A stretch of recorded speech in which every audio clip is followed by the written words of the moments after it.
दोस्तों, welcome to my YouTube channel study square a path of excellence. और जिसके अंदर मैं आपको बहुत सारे इंपॉर्टेंट क्वेश्चन एनसीईआरटी से और एक्स्ट्रा कुछ बुक से भी कराऊंगा और बहुत ही अच्छे तरीके से। ठीक है, तो आप बस आप मेरे चैनल को सब्सक्राइब करते रहें, लाइक करते रहें और मेरे वीडियो को शेयर करते रहें। तो चलिए शुरू करते हैं। ये है आपका पेयर ऑफ लीनियर इक्वेशन। ये है pair of linear equation in two variables, chapter 3 है जो कि आपका जिसकी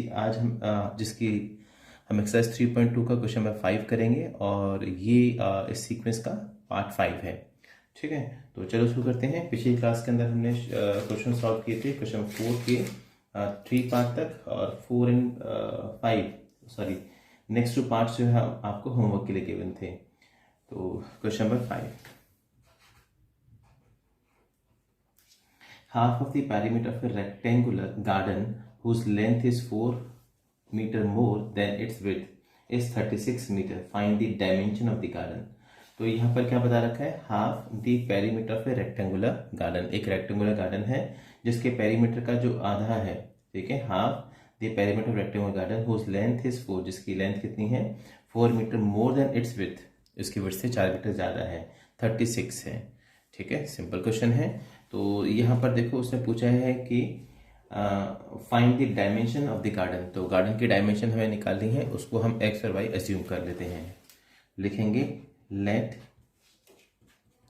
द लेंथ ऑफ गार्डन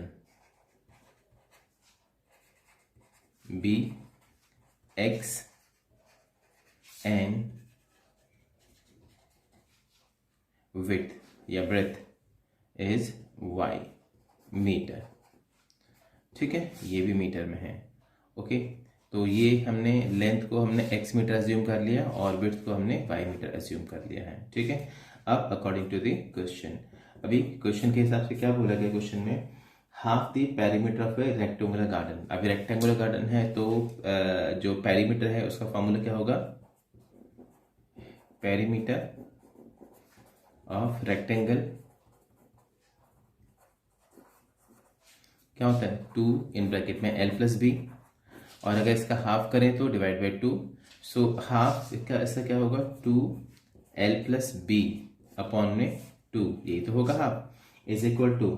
अब आगे whose length is 4 metre more than its width. अब हमने लेंथ क्या हम अज्यूम करी है? हमने x, ठीक है, और विड्थ क्या हमने अज्यूम करी है? y, वो कितना है? 4 मीटर है। ठीक है, यानी कि डिफरेंस दे रखा है। नाउ विड्थ इज 36 मीटर, तो पेरीमीटर हमें 36 गिवन है तो यहाँ 36 लिख दिया हमने। नाउ ये 2 से 2 कैंसिल, लेंथ हमारी x है तो हमने x लिख दिया और विड्थ हमारी y है तो ये y हो गया और ये हो गया आपका 36। ये है इक्वेशन नंबर 1। फिर ऐसे ही डिफरेंस देखना है उसका ना, x लेंथ जो है उसकी जो ब्रेथ है उससे 4 मीटर ज़्यादा है, यानी x minus Y is equal to 4। ये है equation number 2। Now find the dimension of the garden. ठीक है, आप हमें इसकी गार्डन की डायमेंशन निकालनी है और इसको भी आपने ग्राफिकली रिप्रेजेंट करना है, और जहाँ पर ये इंटरसेक्ट करेंगे, जहाँ भी मीट करेंगे, वो इसका सॉल्यूशन होगा और वही इसका लेंथ एंड ब्रेथ भी आएंगी। ठीक है, तो ये क्वेश्चन भी कर लेते हैं हम लोग। यहाँ पे 1 बाय 1 करेंगे फ्रॉम इक्वेशन 1। अभी इस एक्सरसाइज से पहले आपको कोई और मेथड सिखाया नहीं है सिवाय ग्राफिकल मेथड के, तो हम वही सॉल्व करेंगे इसको। ठीक है, तो from equation 1 x plus Y is equal to 36 ना, x is equal to 36 minus Y. अब यहाँ पर हम y की वैल्यू को पुट करते जाएंगे, x की वैल्यू निकलती जाएगी। तो ये मैंने एक टेबल रखा है यहाँ पर।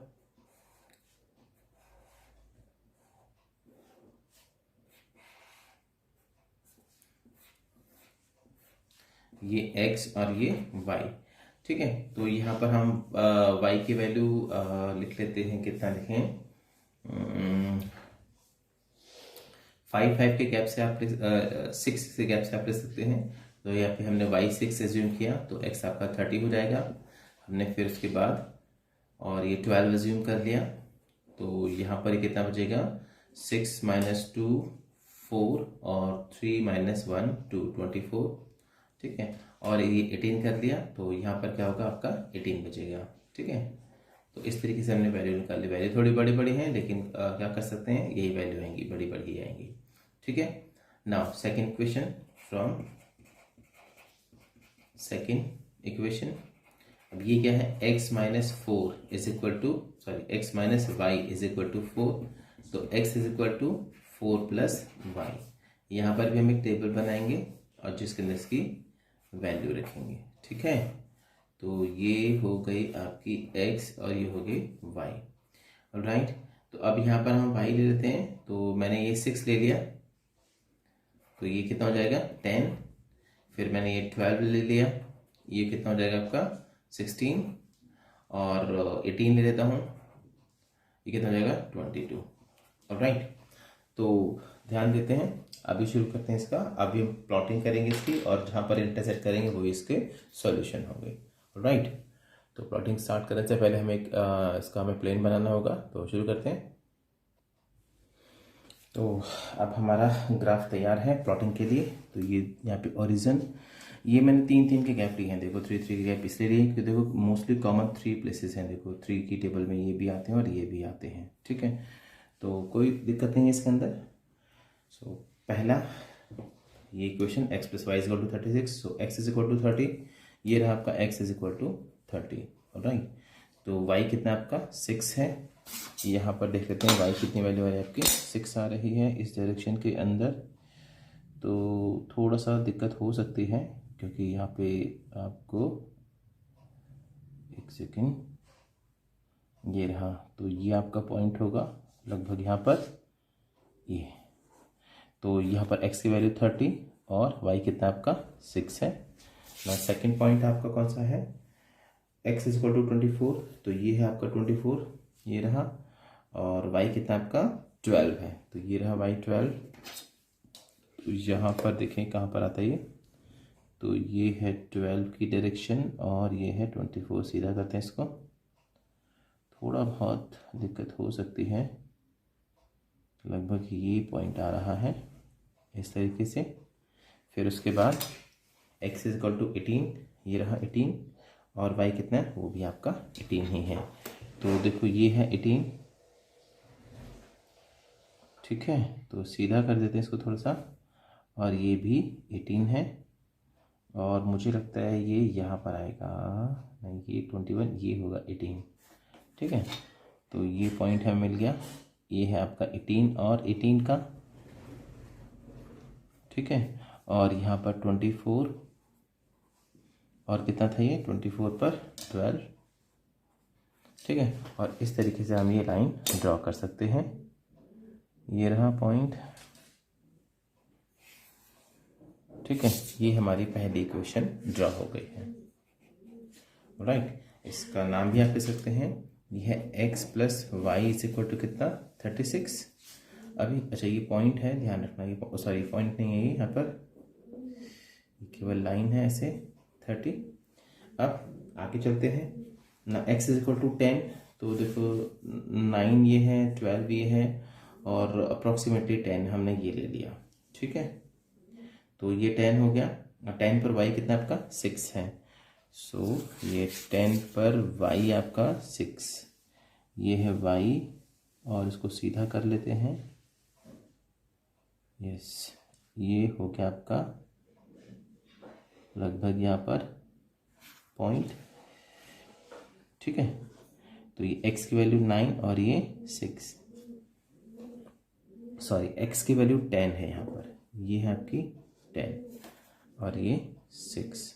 ठीक है, अब उसके बाद है x इज इक्वल टू 16, तो ये है आपका 16, 15 और ये 16 लगभग यहाँ पर, और y कितना आपका 12 है, तो ये है आपका 12। तो प्लॉटिंग में थोड़ा सा हो जाता है ये क्योंकि ग्राफ कॉपी नहीं है, तो ये 18 यहाँ से ये हो गया आपका,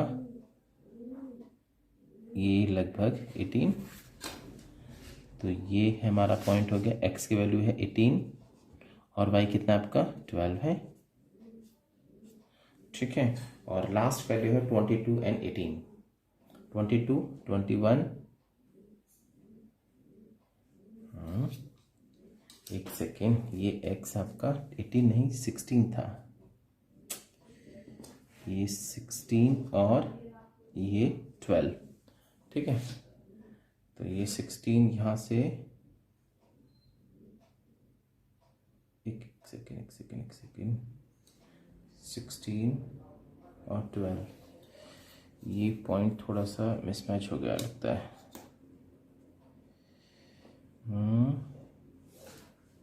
16 ये पॉइंट जा रहा है, 16 और 16 और 12 ना, ये 16, ये सीधा कर लेते हैं इसको, 16 और ये 12, यहाँ पर है ये पॉइंट। वो गलती से 18 वाला लग गया पॉइंट, वो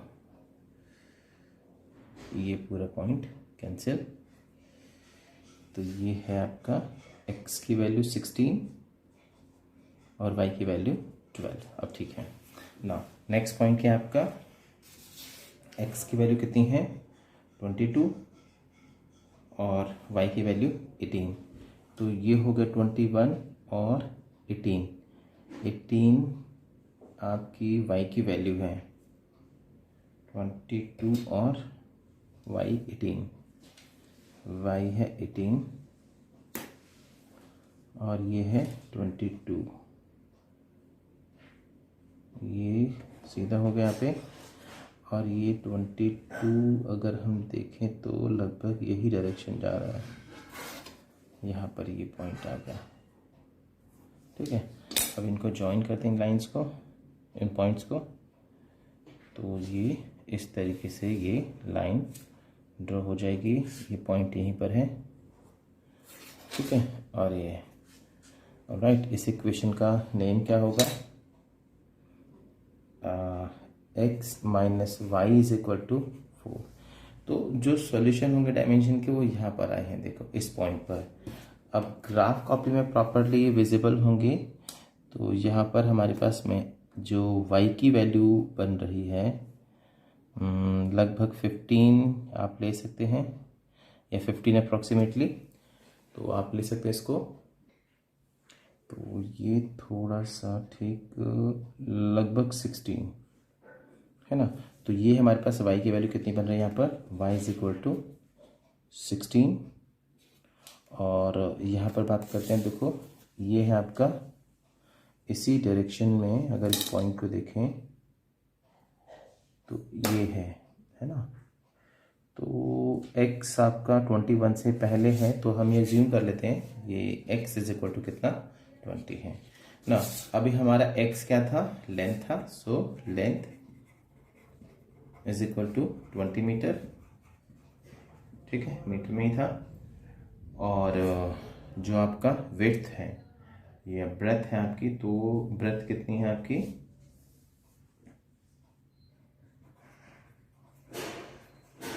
वो है आपकी कितनी y 16 मीटर, ठीक है। तो ये कंप्लीट हो गया क्वेश्चन। तो इसको ग्राफिकली ही रिप्रेजेंट करना था, क्योंकि और कोई मेथड अभी आपको बताया नहीं है, तो इसी को फॉलो करना है आपने, ठीक है। तो आप इसे उतारें, फिर आगे कंटिन्यू करते हैं। और अब question number 6, give linear equation 2x plus 3y minus 8 is equal to 0। Okay, हमें गिवन है, ये एक लीनियर इक्वेशन है 2x plus 3y minus 18 is equal to 0। और राइट, यहाँ पर हमारा a1 है 2 और b1 है आपका 3 और c1 है आपका कितना माइनस का 18, ठीक है। आगे क्या कहता है, right another linear equation into variables such that geometrical representation of the pair of so formed is number 1 intersecting.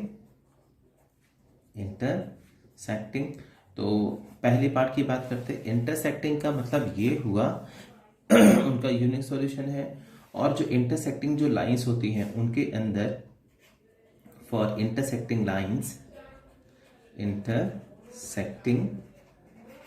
Lines condition हमारे पास में होती है कि उसके अंदर a1/a2 बराबर नहीं होना चाहिए b1/b2 के।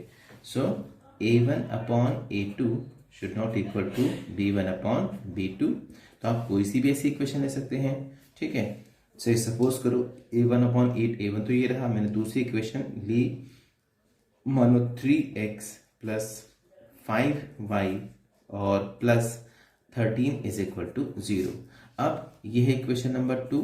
So from first and second आप ऑब्जर्व करेंगे कि भाई ये फर्स्ट इक्वेशन आपकी, इसके अंदर a1 अपॉन a2 कितना बनता है 2 अपॉन 3, क्योंकि यहाँ पर a2 कितना आपका 3 है और b2 कितना आपका यहाँ पे 5 है और c2 कितना आपका 13 है। तो a1 अपॉन a2 जो हमारा बना वो क्या बना 2 अपॉन 3 और b1 अपॉन b2 हमारा क्या बना 3 अपॉन 5, और जो कि किसी भी केस में इक्वल नहीं है। ठीक है, so because a1 upon a2 is not equal to b1 upon b2, so lines are intersecting. ठीक है, तो ये पार्ट हो गया इसका। तो यहीं पर हम सेकंड पार्ट भी कर लेते हैं इसका साथ साथ ना। सेकंड पार्ट के लिए हाँ, उसमें क्या है पैरेलल लाइंस होनी चाहिए आपकी। कैसी पैरेलल लाइंस? ठीक है, अब जो पैरेलल लाइंस होंगी उसके लिए कंडीशन हमें पता होनी चाहिए कि a1 अपॉन a2 ठीक है इज इक्वल टू होता है आपका b1 upon b2 but not equal to c1 upon c2। ये कंडीशन है, ठीक है, पैरेलल लाइंस की। तो ये दोनों आपस में इक्वल नहीं होने चाहिए। तो a1 अपॉन a2 तो यही है, b1 अपॉन b2 इसी के जैसा बनाना होगा, रेशो सेम आनी चाहिए। तो हम क्या करते हैं, और हाँ c1 अपॉन c2 इक्वल है जी, हम क्या करेंगे इसी इक्वेशन में किसी भी एक वेरिएबल से किसी भी कांस्टेंट नंबर से मल्टीप्लाई कर देते हैं। तो से सपोज करो मैंने इसमें एक मल्टीप्लाई कर दिया मानो 5 से, ठीक है, तो ये हो जाएगा कि इक्वेशन 5 टू 10x, या कुछ भी आप ले सकते हैं। इसे सिंपल अगर करना है तो आप इसको 2 से ही मल्टीप्लाई कर दीजिए, ज़्यादा आसान होगा। 2 टू 4x और 2 3 6y, और ये जो अगला जो टर्म आया इसको कुछ भी और वैल्यू के लिए मल्टीप्लाई मत कीजिए इसको। मानो यहाँ लिख दिया आपने 9, ठीक है, इज इक्वल टू 0। ऐसा क्यों है? तभी तो ये c1 c2 इनके इक्वल नहीं होंगे जब रेशियो लेंगे तो ना। अब यहाँ पर आपका ये b1 कितना 4 है और b2 कितना आपका 6 है और c2 आपका -9 है। ये है इक्वेशन नंबर आपकी 3 ले लिया, क्योंकि मैं 2 इसको अज्यूम कर चुका हूँ। Now from first and third, ठीक है, a1 अपॉन a2, a1 है आपका 2, a2 आपका 4, कितना हो गया 1/2। ना b1 अपॉन b2, b1 कितना आपका 3 और b2 कितना आपका 6, ये कितना हो जाएगा 1/2, और c1 अपॉन c2 -18 और अपॉन में -9, तो ये कितना हो जाएगा आपका 9 टू 18।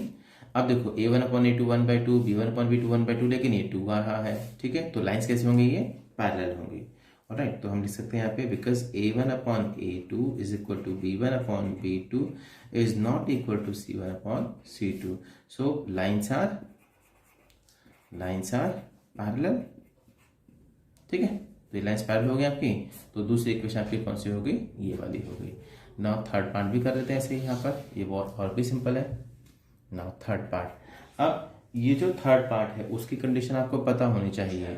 कोइंसिडेंट लाइन बनानी है आपको जो कि सिंपल है, ठीक है, कोइंसिडेंट लाइंस, ठीक है। तो उसके लिए क्या है मेरी कंडीशन है कि भाई a1 upon a2 is equal to हो b1 upon b2 is equal to हो c1 अपॉन c2। बहुत आसान है, इसी में ही आप एक किसी भी कांस्टेंट नंबर से मल्टीप्लाई कर देते हैं। मैंने 3 से कर दिया, इसमें ये हो जाएगा 3 2 6, फिर प्लस में 3 3 9y और माइनस का 18 3 54, और ये इज इक्वल टू 0। ये हमारी इक्वेशन नंबर 3 और ये हमने 4 एज्यूम कर लिया, ठीक है ना। अब b1 कितना आपका 6 और b2 कितना आपका 9 और c2 कितना आपका -54। अब रेशो निकालते हैं ना। a1 upon a2 is equal to कितना हुआ 2/6, जो कि कितना बनेगा 1/3। फिर b1 अपॉन b2 जो वैल्यू आपकी कितनी है यहाँ पे 3